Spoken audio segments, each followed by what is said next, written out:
Assalamu alaikum wa rahmatullahi wa barakatuh. Wa alaikum salam wa rahmatullahi wa barakatuh. How are you doing?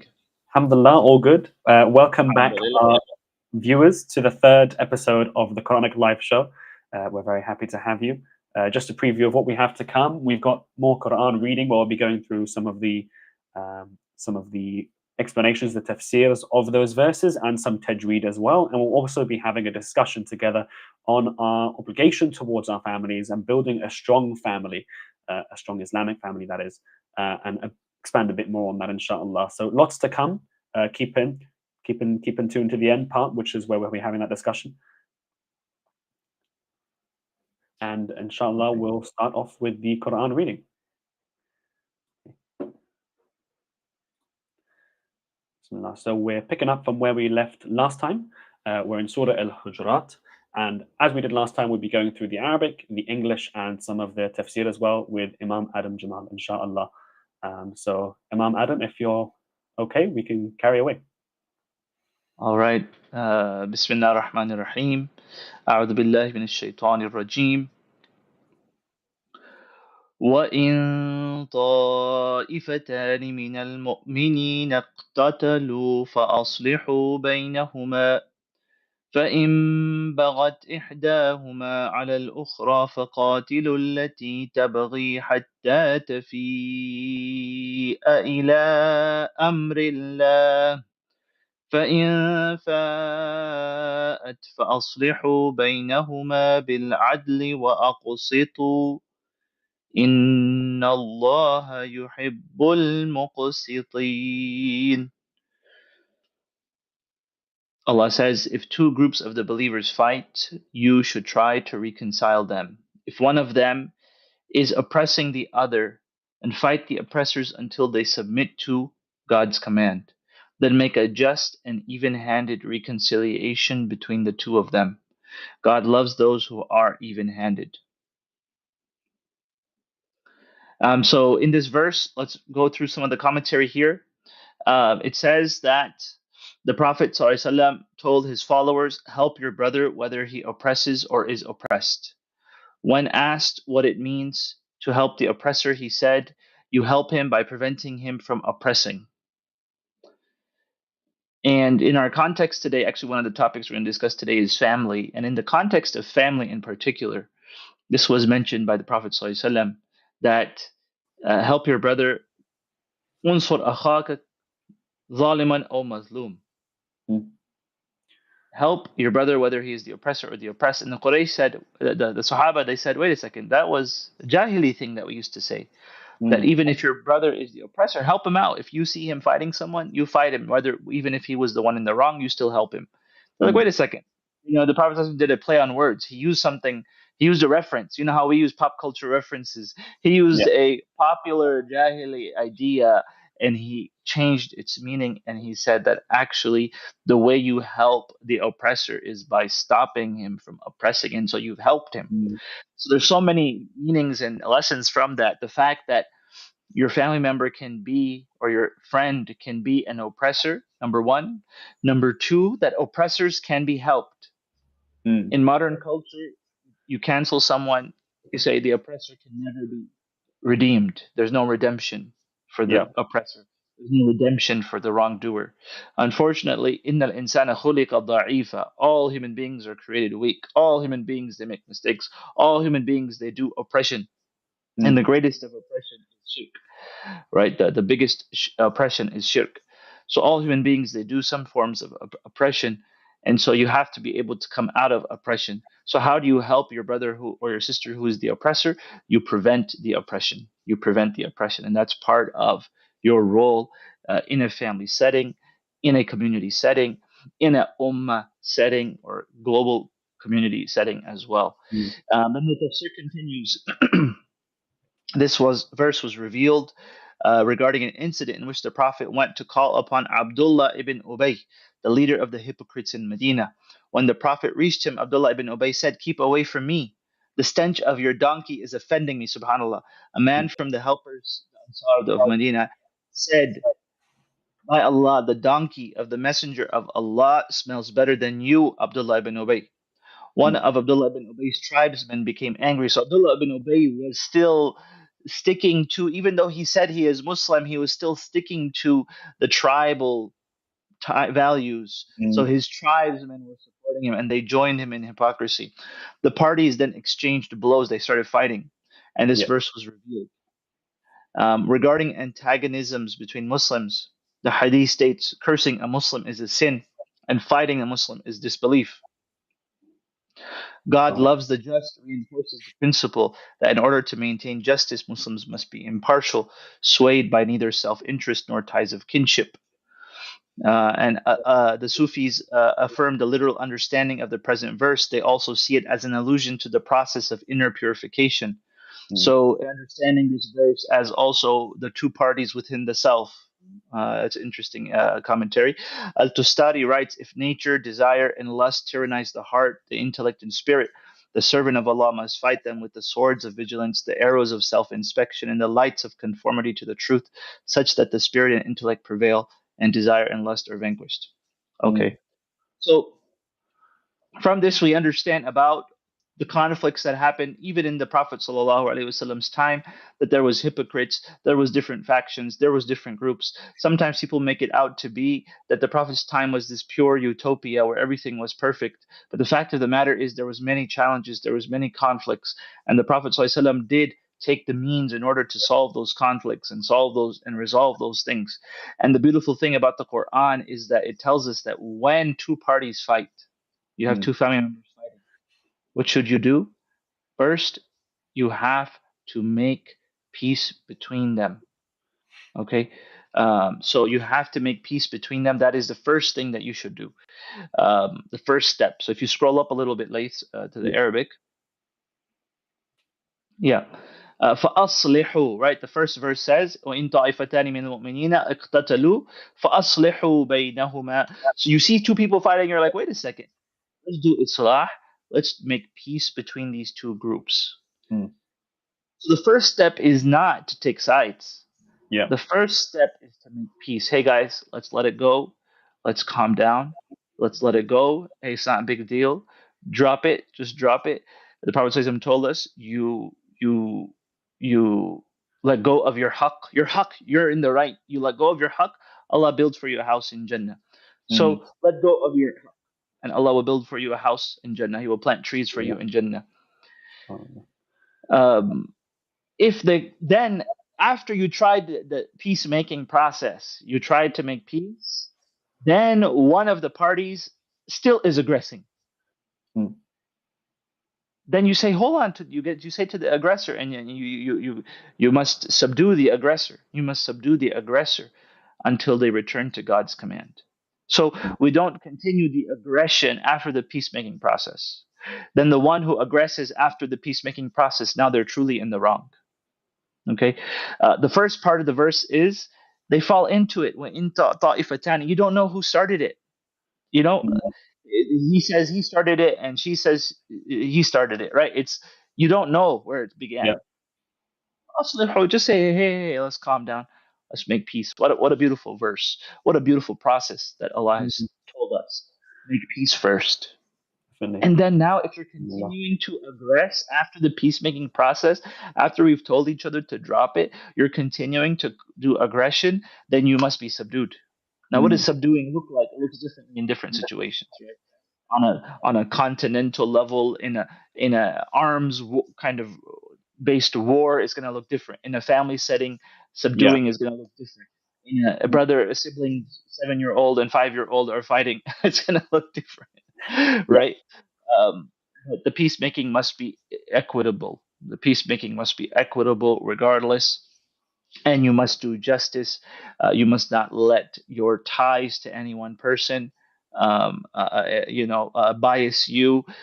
If it's your, for example, if you are a parent and your child is fighting with their spouse, then you should try. If you cannot be balanced in your advice, then do Mm. not further fuel the fire, right? Further fuel the fire that my child is God's gift on earth, and who does this wife or who does this husband think that they are of my child?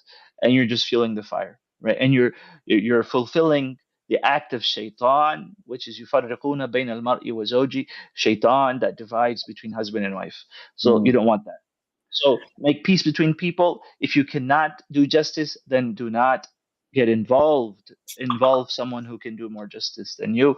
Inna Allah yuhibbul muqsitin. Allah loves those who are balanced in their approach. Um, Jazakallah khair.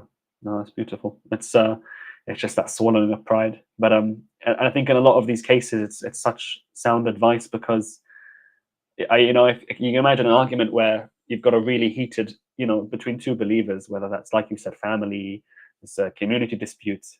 Yeah, the swallowing the pride is pretty painful. But if you think of the situations that arise, probably less painful than whatever would have ensued from that conflict continuing, right? And more feelings being hurt. One moment of just swallowing your pride. Okay, let go of the fact okay, I'm right, you're wrong. Just let go.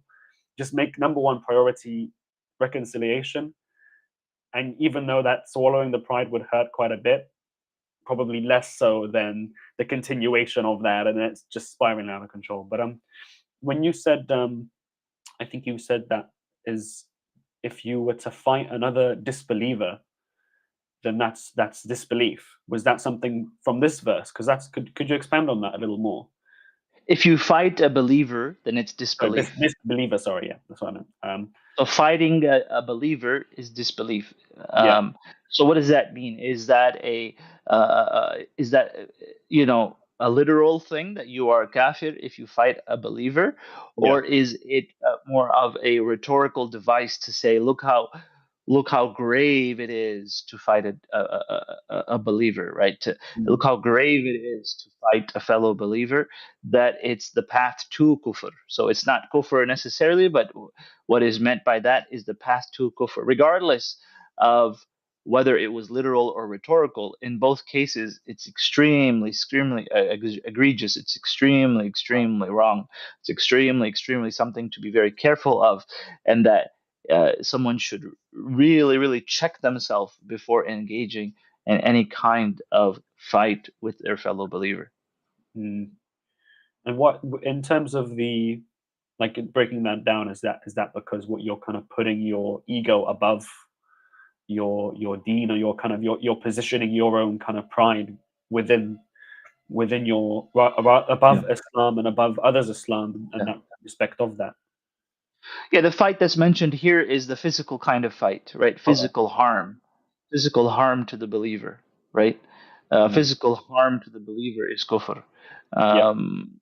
That is what the Prophet ﷺ is talking about, and that is what this verse is alluding to directly, which is the Mm. physical fight that broke out the tribesmen of Abdullah ibn Ubay and the Ansar of Medina, that were around the Prophet ﷺ. So Allah still considers those people Muslim, but Yeah. they, you know, Allah does not out them as hypocrites in this moment.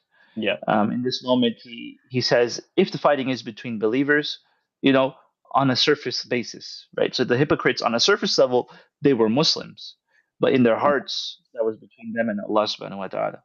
Mm. Jazakallah khair. No, thank you so much for expanding on that. Should we move on to the next verse? Yeah. Bismillah. Cool. There we go. All right.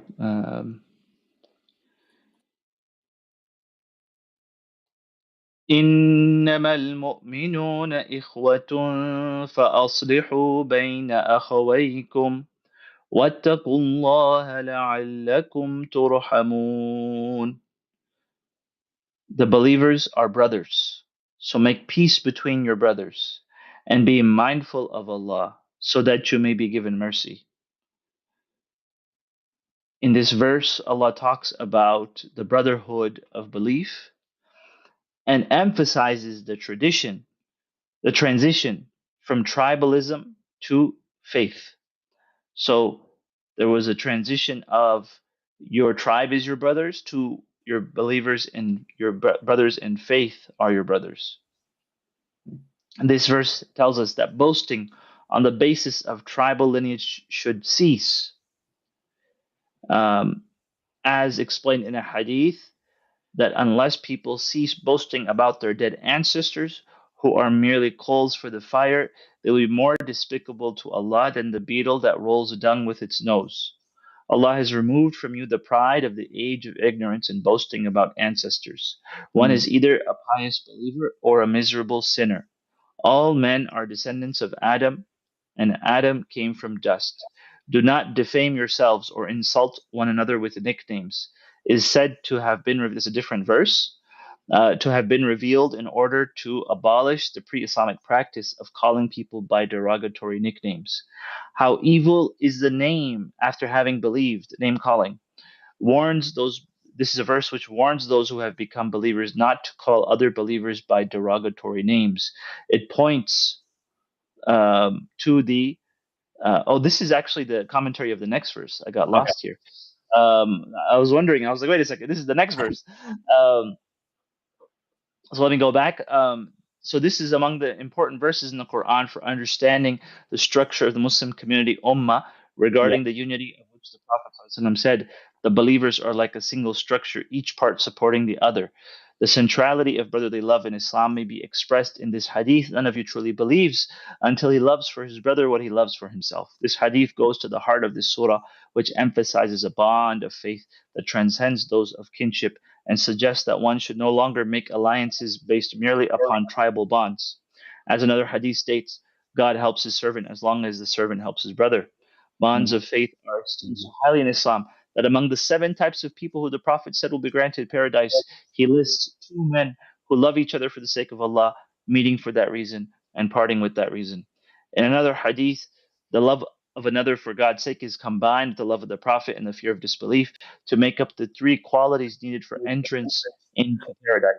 Whosoever possesses these 3 qualities will have the sweetness of Iman, the one to whom God and his messenger become dearer than anything else, one who loves a person and loves him only for this God, Allah's sake, and one who hates to revert to disbelief as he would hate to be thrown into the fire. And this love is not romantic love, but it is the love of belief. And the Mm. famous Hadith Qudsi states, God will ask on the day of judgment, where are those who loved each other for the sake of my glory? Today, on a day wherein there is no shade but mine, I shall shade them with my shade. So, in SubhanAllah. this verse, very beautiful verse, إِنَّمَا الْمُؤْمِنُونَ إِخْوَةٌ. If you want to memorize any of these verses, this is a part of the verse you should memorize. Mm. إِنَّمَا الْمُؤْمِنُونَ إِخْوَةٌ. That the believers are, إِنَّمَا means only. So the believers are only brothers. The believers are but brothers. This is something which emphasizes to us Iman being, faith being thicker than blood. Um, and this was in a case where you had kin fighting each other on along the lines of Iman and Kufr in the time of the Prophet ﷺ. In the Battle of Badr, people were fighting and going to war against their own family members Mm. who had either remained kuffar or the ones who had become Muslim. They were fighting each other, subhanAllah, for the sake of Allah. And so this created such a strong, immense bond between the believers because they said, hey, my family's abandoned me. Mm. My family's abandoned me. I've abandoned the oppressive ways of the Quraysh. And so now all I have is you, my fellow believer. All I have is you. And so there was an immense bond of appreciation, of gratitude, of love, of spirituality. All of these things were the bonds of those early Muslims. And that is something which we all have to understand as well. And so, how can we incorporate brotherhood into our life? How do you increase the bonds of brotherhood? You must spend time together. You must go to the masjid. You must get out into the community, whether you are introverted or extroverted, and you will be rewarded if it's harder for you and more difficult for you.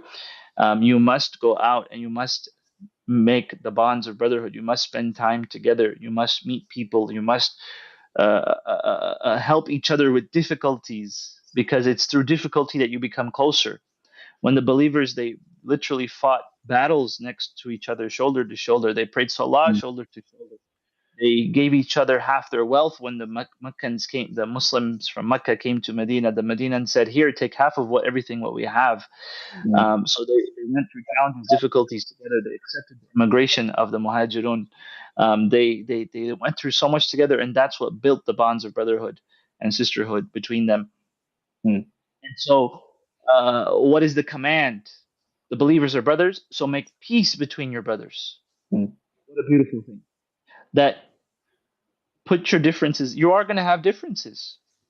It's not that once you become Muslim, khalas, everything's hunky dory. Yeah. Everyone's right all the time. We're in Jannah now. No, we're not in Jannah. There's going to be challenges. فَأَصْلِحُوا, so make peace between your brothers. So if Iman is important to you, then you will be able to make peace. If Mm. Iman is not important to you, you will never be able to make peace. You will not make peace. You will say, why do I need to make peace? What is pulling me to you? Nothing is pulling me to you. You don't matter to me. If Iman means nothing to you, then you don't matter to me. If Mm. Iman doesn't mean anything to you, then you don't matter to me. But if Iman actually means something to me, then I have to make peace with you because it means something. Your brotherhood means something. Your sisterhood means something. Wattaqullah, be mindful of Allah in your peacemaking. لَعَلَّكُمْ تُرْحَمُونَ, so that you can achieve peace. So Allah here talks about His peace. So don't, His mercy. If you want mercy from Allah, you must give it to others. So this is just such a beautiful verse, short verse, and it has so much. If It you is. want to make reconciliation, you must put brotherhood in front. If you want reconciliation, you must be mindful of Allah. Because if you have no connection to Allah, why would you make peace? Why do you need to make peace? Why does it even matter? No That's why incentive. our society is collapsing. Western society is collapsing. Why? There's no mindfulness of Allah. There's nothing holding us together. There's no Mm. brotherhood. There's no one holding us together. People dump their children onto the street. They're homeless now. People dump their family members onto the street. You know, Mm. people dump each other into the street. Like, hey, there's a homelessness crisis. There's all kinds of crises because there's no mindfulness of Allah. There's no connection to each other, and people are wondering, like, what is it that connects us other than their humanity? What is it that connects them? Mm. And people don't even respond to humanity now. They actually give animals more respect than they give human beings. Yeah. So this is the thing that we live in, and this is Islam and Allah subhanahu wa ta'ala giving us a solution, saying that Iman is what ties you together. Your mindfulness of Allah ties you together, and so make peace between each other. And if you make peace between each other, the result of that is you get mercy of Allah subhanahu wa ta'ala. Mm. I love this kind of redefining of what it means to be a brother, what it means to be family. It reminds me a lot of the kind of revert experience, and I think about this sometimes as how the revert experience, and maybe kind of you can correct me if I'm wrong here, is kind of the kind of most authentic to how Muslims experienced in the time of the Prophet as they do now, right? They have these, they all of a sudden they've gained this new family, which is the Muslim Brotherhood, and they're having to face difficulties like you mentioned in the Battle of Badr. They were sometimes fighting their own families. I'm not saying it's that extreme in cases of new reverts, but sometimes it's a case of you've got family members which might have enmity towards you, which they didn't have before. But it's beautiful to kind of have this redefinition of what family is, beyond ethnic differences, beyond racial differences. It's not sometimes I have this kind of gripe. We have this like issue within communities sometimes where no, this mosque is for this ethnic community, and this mosque is for this ethnic community, and each ethnic community is like 10 people anyway, right? So it's like the whole issue is there's little bubbles of like 10 people here or there amongst the whole sea of alienation of non-Muslims to begin with, and we're subdividing within that anyway. And I get so frustrated with that because I'm like, we're all, at the end of the day, we're all brothers. We share the same belief. We read the same Quran. We pray the same prayer. Why aren't we in the same place, in the same community? But I think there's lots of work to be done. I read lots on around this area of kind of taking this. Obviously we have backgrounds we're proud of. Some of us are from different countries, especially in the West. We hold on to that. But at the end of the day, the thing that defines us and our relation to others more than anything should be Islam, more than any sort of ethnic definition or cultural definition. It should be, look, this is a brother. This is just as if it was my own brother from my own country speaking my own language. This is my brother. And there's one case where I see this happening. I saw an interview of someone who came out of the prison system in the UK, and they say the Muslims have this unity like nothing else in the prison systems. There was this ex-prisoner. He was like, black, brown, white, anywhere. If you were a Muslim, they'd even if they didn't know you, they'd stick their back out for you. And he was like, but I feel like we need to, I'm not saying we have to be more like the people in prison system, but that's something I think, at least maybe because you're up against the wall a lot, that becomes very real. And I think we need to take that more into our kind of, maybe us, which are, born Muslims, and we don't really realize what we have as much, should appreciate the fact that we have a huge brotherhood, of course, loads of different ethnicities, and we should act on that richness rather than use it as something to draw more lines within us as the Muslim community. So it's really quite a powerful verse. I think it's something to, like you said, to memorize and hold to heart always. Jazakallah khair. I think that people, they, when they're in these difficulties and these challenges, like for example, surviving in the prison scenario, they have to come together and they have to find something that brings them together. And what a beautiful thing that can bring you together in a challenging situation, which is that of Iman. And so people do turn to Iman in times of stress. The famous thing about everyone is a believer when a plane is like a plane is when there's what is it called when you're on a plane and it shakes up, what is it called, turbulence, right? When there's turbulence, everyone is all of a sudden praying to Allah. Everyone has become a believer because they realize that they have no control.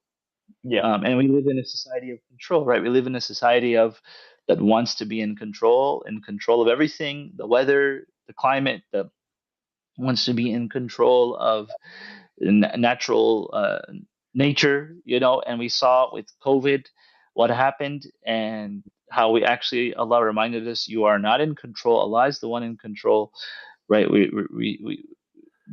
These are all ways to turn back to Allah. These are all situations where we turn to each other. We find support in each other. We find support in brotherhood of Islam. And even if someone has a great life, there's people who commit suicide. They are celebrities. They have fame. They have fortune. And they still commit suicide, subhanAllah. Something's missing. Something is missing. What is that something?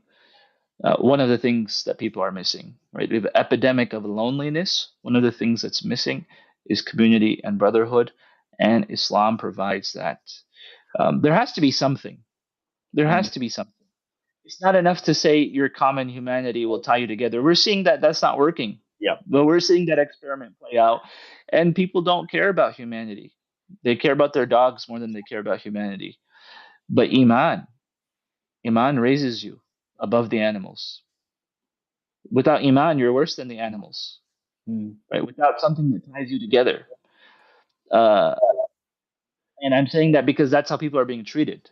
Someone might say, how can you say that someone doesn't have Iman is worse than animals? Well, that's how people are being treated. Like the homeless in these countries are treated worse than animals. Animals are given more shelter and are given more than these people are given. It's unfortunate. I see. So it's not about what I believe or it's about the way society actually treats people. And so you need Iman. You need faith to tie you together, and this is one of the beautiful things in the Quran. I think I have one small comment: is if you ever need a boost of Iman, get a small kayak, take it to the closest ocean, and just start going out and see how you feel. It's terrifying. It's honestly terrifying. You're like, there's nothing. When you're on the one time I've been out at sea far enough because I live by the coast, you can't see any land. You feel so close to Allah's. It's something I've never felt before.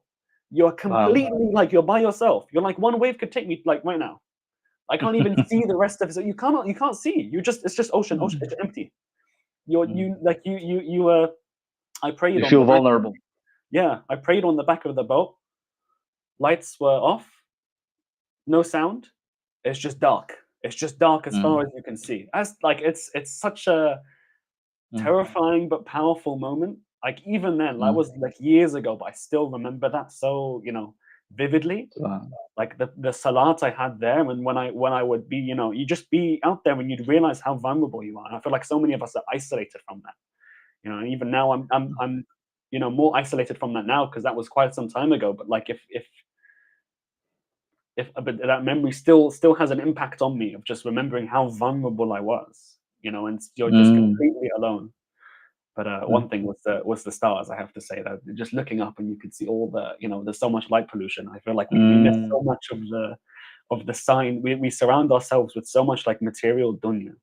We don't really even Mm. see the signs that are there for us. Like it's just Mm. unbelievable. Like those pictures you see of, oh, this is the Milky Way. You could literally look up and see like it's literally like a literally milky through the middle because of how many kind of stars and clouds and everything up in space there is. And you could see that. I didn't think you could see that. I thought that was just in the films. I thought that was just like in on internet, and just space telescopes could take that. But yeah, I think we've exhausted our time talking about this verse, but I'm glad we did because it's such a profound, just this you know short verse like this has so much to unpack. Subhanallah. Um, Jazakallah khair. Jazakallah khair. I think we should move on to a couple of our kind of announcements and notices, and then we'll go into the discussion section before we run out of time, inshallah. All right. Alrighty. So you might have seen some of this before, but I do want to announce that we now have our. I think it's. Can you see me here? Yeah, we now have our book available on Amazon. So this is the same one we mentioned last week, where you can actually learn and understand the phonetics of the Arabic language. There's lots of letters in the Arabic language that there's not parallels for in English, and this gives you some helpful tips on how to give them as like images, like there's like I think da is kind of it's there was an interesting analogy between that and like how a B makes a sound. It's like I can't really make that sound very well. I should get the book so I can actually understand a bit better how to do these phonetics, because there's a lot of phonetics in Arabic that don't really have, like, you can't just say it's the as like the. It doesn't really make sense. So it's a good book to kind of get a better grasp, whether you've got family members which are learning Arabic, like your kids, which you're trying to teach them, or yourself. It's just a good reference guide. And we've got a launch offer of it being $11.99 until the July the 15th. And I'll put up the QR code for that there. So it's on Amazon for sale. I think post that period, it'll be $15.99. But for the launch offer, we have it for $11.99. And you'll be also able to find this in the bio of whatever account you're watching this on. So whether Instagram bio or YouTube bio, the link will be there, inshallah. I'll leave that up for a minute or two.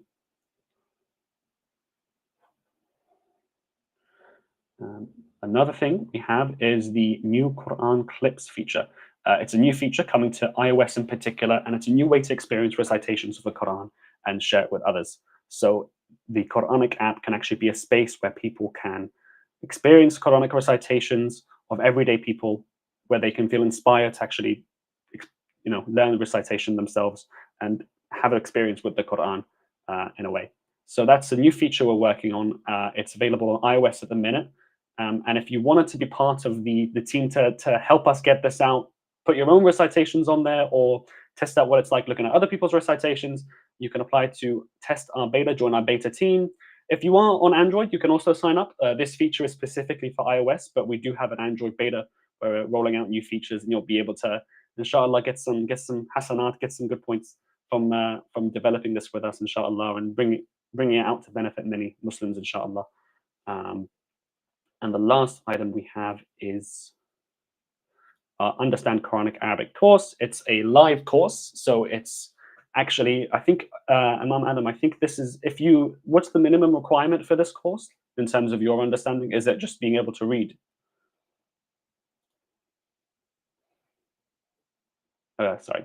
Bismillah. Yeah. So I think The main thing is going to be the ability to read, and we do have that alphabet book. Inshallah, I'm excited for people to be able to read, to pronounce the Arabic letters and to learn the letters. So it's a whole book just dedicated to the letters, just practicing the letters for adults, for converts, for kids. So I'm excited about that book.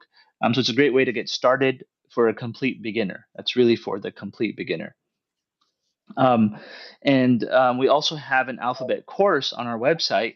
Even within the alphabet book, there's like a link to it, the actual course. It's a free course on YouTube that goes through the whole alphabet, Arabic alphabet as well. So you get the video as well, inshallah. And then we have a whole course on our website that actually goes through not just the alphabet, but practicing it and getting it down in order to read the Quran. And once you can read the Quran fluently, then that's where our Understand Quranic Arabic course comes in. Inshallah, it's going to be starting in July. It's once a year where we cover our full textbook and curriculum. Alhamdulillah, the book that we just released is our third book, the Arabic alphabet. Before that, we had 2 volumes related to understanding the Quran. It focuses on the most highly frequent words. It focuses on plain English terminology, and it's something which everyone can do. So it's extremely accessible both for the teachers and the students. And so we have the live class with our co-author, Dr. Fatima Hasifa. So she's going to be taking that up, inshallah, and she's going to be joining you guys in that journey in order to help you answer your questions and so on. The recommended study time is around just 15 minutes a day, so it's not a lot.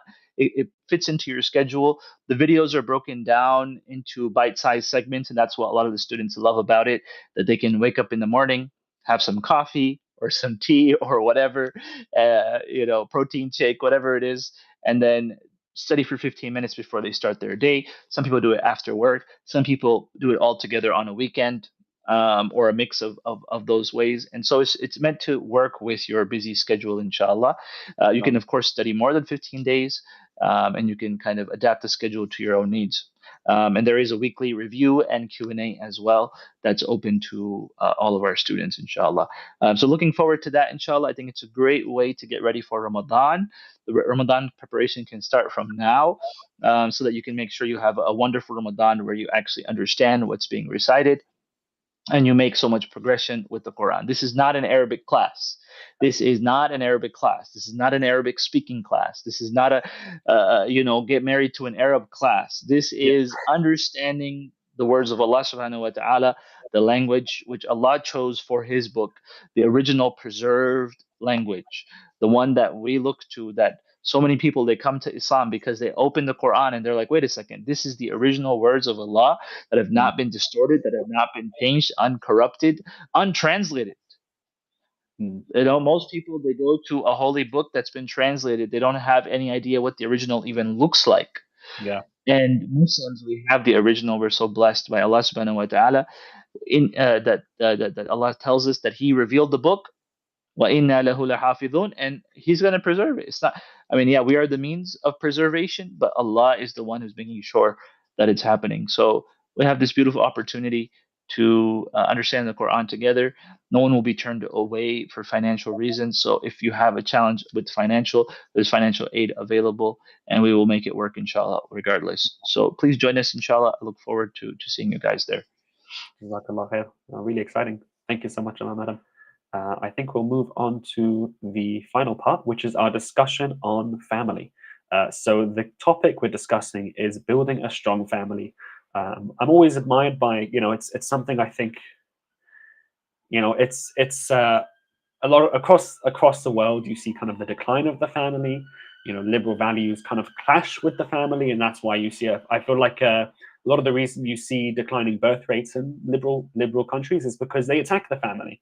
And once you attack the family, you've not really got anything left to actually keep the population going. So it's Islam, being the holistic religion that it is, places a big emphasis on that. So I wanted to discuss that a bit with you. I think maybe we can introduce the topic by kind of asking the question and exploring a bit. Bismillah ar-Rahman ar-Rahim. Alhamdulillah wa salatu wa salam ala Rasulillah. So the topic was about What does it mean to build a strong family? The family is the smallest unit of society, Mm, and the family is under attack today. Family is under attack from so many things. Families are under attack because people are saying, you know what? I don't really care about what happens after I die. If we don't believe in the akhirah, we don't believe that there's anything after we die, if we believe that we're just turned into dust and disappear, of course, we're going to say, what's the point of a family? Why mm, would I spend money to raise children um, because it costs money? mm, And that's the main thing on people's minds. When I could use that same money to go on a vacation, or I could do other things and entertain myself and distract myself from the reality of my existence. And so families are under attack, unfortunately. People are going and being more and more single. You see this because you have a breakdown between genders and misunderstanding between genders. You have a fear based society where even though the world is materially getting better and more people are raised out of poverty each and every single year than ever before, mm, that doesn't that is not reflected in our news. The news focuses on the headlines, on the worst of the worst, on the worst things that are happening because fear sells more than hope, unfortunately. And so people are giving into that and they're saying, why do I want to raise children in a fearful in a world of fear? But actually the world has always been fearful. There's always been threat of violence and disease and all of that. So I don't buy that that's the challenge. The challenge really is the world that we live in today and how family is under attack. Um, I know I read a statistic about Americans in particular. And American culture is global culture. It gets exported everywhere. So if it's in America, in 10 years, it's coming to you, no matter where you are in the world, yeah. right? And so in America, people are the most estranged from their family members, more than Europe, more than everywhere else in the world. They're estranged from their family members. With the rise of the internet, religion is on decline. With the rise of the internet, people are more depressed, more lonely, more isolated. This is not happening in a vacuum. If you spend Mm, all your time online and without the people in your family, without the people around you, and you don't care about them anymore, of course you're going to be depressed and lonely. Of course, it's obvious, right? You mm, spend more of your time by yourself, you're going to be lonely. It's obvious what the challenges are, and so how can we counteract this? The way to counteract this, number one, number one is study the Quran, study the Sunnah of the Prophet ﷺ. Easy enough, right? What does the Quran say? The Quran says, go to the house of Allah, build community. The yeah. Quran says, maintain family relations, uh, reconcile with family members. Your faith, there's brotherhood in faith. Find brotherhood in faith, in Iman. The Quran says maintaining your family relations is important. You will Mm, be held accountable and asked about your family relations. mm, الذي تساءلون به والأرحام واتقوا الله الذي تساءلون به والأرحام. Be mindful of Allah, the one who you will be asked about, and you will be asked about your relations. mm, Your kin, you're going to be asked about them. Your responsibility to your kin. The beautiful thing about kin is you don't choose them, yeah. right? A lot of people are like, well, forget my given family. I have my chosen family. This is the liberal ideal. I Yeah. have my chosen family. I choose my tribe. I find my people, blah, blah, blah, blah, blah. Who cares about the people that Allah gave me, that Allah chose for me? You Mm, don't choose your family. You don't choose your family. And Allah says, maintain your family relationships.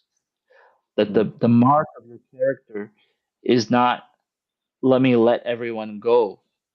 The mark of your character is, how can you maintain a relationship when I did not choose the relationship?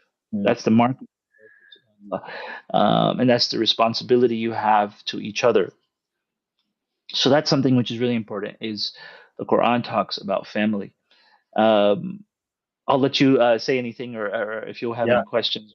It reminds me. I think I've seen this like in societies where generally more family oriented, even if it's just like a little bit more conservative. It often ends up just the general society kind of it becomes a bit calmer. And I've realized this, so in the UK, I find, I think we are big on the idea that you mentioned is, you pick your own tribe and you can. So what happens is if you act a fool amongst everyone and you make a huge embarrassment of yourself, you go out and about with your mates, etc. And you just drop those people. If you make a fool of yourself or you have an argument, you just drop them, you move on. And I think in societies, even the general climate of society is, if I saw this most in Turkey when I'm there, almost everyone out as families. And when I go out here, like 5 to 10% of the people I see out are families here. In Turkey, it was either everyone was like married with as a couple walking around, going on some date through the garden as a married couple or as a family. I don't see that here, and I feel like it has a real impact on the way people actually behave. Because when you don't choose the people you're with, then you can't just drop them when you get embarrassed or you act a fool amongst yourself.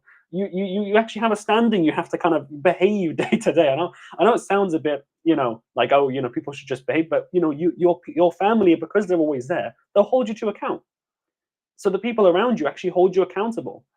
But in the flip side, we've almost got a culture with friends. You shouldn't hold each other to account. You should just let friends should just let friends do what they want. And that does end up, I honestly do feel, you can feel the difference in a society which has one value over the other. You honestly feel it just walking on the street. People are very much more relaxed because they feel like they're not accountable, and it's surprising that. One thing I wanted to ask you, I think Islam in general has a better generation to generation pass over rate of religion compared to like Christianity, Judaism. We have the highest percentage, I think. I don't remember the exact number of how much the second generation retains the religion of their parents. Um, but obviously, it's something which I think you mentioned is, and I think I've seen is, it's still going down. It's still something that's not, it's especially in the West, it's still something that we're struggling with, is ensuring the religion of our next generation. And I've seen lots of people and like take this problem in different ways. I've seen some people take this, okay, homeschooling. Homeschooling is the answer. Keep them at home, teach them at home, impart your values. And I've even seen one. I had a really interesting conversation with because I asked this question to another sheikh at a time, and he said, "No, I'm moving because I keep on like hearing of friends of mine which are like moving back to Islamic countries because they're like, I don't want to raise my kids here in the West." It's a conversation keeps on coming up like every few months for me with friends, and they tell me, "Oh, I'm moving back now." And there was one sheikh which said he was moving back, and I was like, "Well, if you're," I asked him the question, is like, if you're moving back, does that mean like I should take the same values for my kids because you've made the assessment that this is not good enough? And he gave me quite a funny answer. It's like, no, it's okay because I want my kids to be like leaders of the next generation. So it's okay. Like I want my kids are going back to Islamic because I want them to have like the best experience. But it's not like because I want them to be the leaders of the next generation. It's okay. Like, but you can stay here. But it was an interesting response. So how have you seen solutions to this in terms of raising kids in an Islamic environment when they're not necessarily in one? What solutions have you seen? What's been working? What have you seen in your communities? Bismillah. So I think hijrah, Mm, Muslims have been talking about hijrah from the West back to the East yeah, for decades. I mean, I think in the 80s and 90s especially, there was a lot of talk about hijrah, and many people did. They went for years and years, and then they came back. mm, Um, I think the idea of migration for your family is definitely a big privilege. Not yeah, everyone can pack up their bags and move.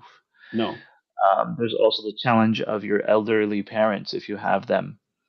Um, you also, when you move to the East from the West, you bring your Western education and you use that to get advantages that the locals don't have. mm, When your kids come of age, the most successful muhajirin are those whose kids marry locally, who kind of merge into local society, and the ones that aren't as successful are the ones that kind of always act as a foreigner. They live with other foreigners and other expats. They don't really merge with local society as much. They're kind of just living in their bubble. Um, and then they inevitably move back when they realize that they don't want that life for their kids. Mm. Um, so I think that's the cynical way to look at it. I think another way to look at it about hijrah is migration for the sake of Allah is something which the Muhajirun they did. Yeah. Migration for the sake of Allah with good intentions is a good thing. If someone feels like where they are, they're not able to fill their iman, right? Mm. If they're simply not able to fill their iman where they are, and they want to go somewhere else, then they should go. You know, but to Mm. realize that the Prophet ﷺ, he did not leave Mecca until he absolutely exhausted every opportunity. So, are you making hijrah just to run away, Yeah. to escape, because it's romantic, because the Muslim world is a perfect world to go and live in? Mm. The reality is that that's not the case. Mm. Um, but if you're going after you said, "Hey, I've exhausted my opportunities, and what I have available here is simply not going to fill my bucket of iman that I need filled, and that there's not enough here. I have no place where I can find refuge, so that I can fill myself up, so that I can pour back out into society." Then it might make sense, right? And everyone's line will be different. Everyone's needs will be different. Everyone's families are different. Situations are different. So no one is better for making the hijrah sooner or later than anyone else, um, because at the end of the day, Allah will judge. Yeah. Um, but in my own study of the Prophet's migration, he exhausted every opportunity. Yeah. It went so far as to his wife Khadija and his uncle Abu Talib died. Mm. They passed away. Yeah. Khadija radiallahu anha, Allah be pleased with her, she passed away. That's how much the Prophet exhausted his opportunity in Mecca. Is his wife passed away. Mm. He Yeah. didn't just say, "This isn't working, let me escape." Yeah. He exhausted every opportunity. He tried his best. He stuck to it. He stuck to his people. He stuck to the people that were around him, his family, his tribe. He did his utmost to try to convince them, persuade them, and then that's when he went to Ta'if. And we know that that first visit to Ta'if went down terribly, horribly, Mm. and he returned to Mecca and did the da'wah in a more private manner as much as possible to the people of Medina, made the preparations for Medina, and then left for Medina. So Mm. there was definitely a preparation over 2 years. The first pledge of Aqaba and the second pledge of Aqaba, where delegations came from Medina in order to pledge to the Prophet and accept Islam before he went to Medina. He didn't do that for Taif. He learned Mm. his lesson. Did that for Medina. Um, you know, so learning from the Prophet's example is exhaust every opportunity you have available. A lot of people, they will go, and make this hijrah without really exhausting anything locally, Yeah. That's because true. they romanticize travel, they romanticize hijrah, they romanticize talabul ilm, the seeking of knowledge. But the Mm. most consistent and best tulabul ilm I have seen are the ones who exhaust every opportunity locally, and then they go overseas to kind of take it to the next level, as Mm. opposed to learning alif ba ta in Egypt for Yeah. a year Yeah. when you could learn that in your local masjid. Like, why is it that you can't go to your local masjid like everybody else? Why is it that you can't seek knowledge locally? Like, let's dig into that. Let's talk about that We should. Yeah. before you say I need to uproot everything and everyone in order to do this. So, Yeah. um, yeah, I think we're reaching our time here, but it's a tangent about migration. But I think do what's best for your family. Yeah. Exhaust every opportunity locally, for sure. And subhanAllah, we have a lot. I think we have a lot of options in the West now these days. I've got, in the UK, we've got educational institutions. You can do your education here even now. You can go to Cambridge Muslim College. There's lots of options now, even in the UK. So I think it's just about investing. If you're here, invest in here, and I think that's a good thing to take away from this, inshallah. So I think we'll wrap up. Thank you so much to the Quranic community for joining us. We'll be live next Monday at 5 p.m. GMT, 6 p.m. British Summer Time, 5 p.m. GMT, and we look forward to seeing you there. Assalamu جزاك الله alaikum. خير. سبحانك اللهم وبحمدك نشهد أن لا إله إلا أنت نستغفرك ونتوب إليك. السلام عليكم ورحمة الله وبركاته. Wa alaikum assalam.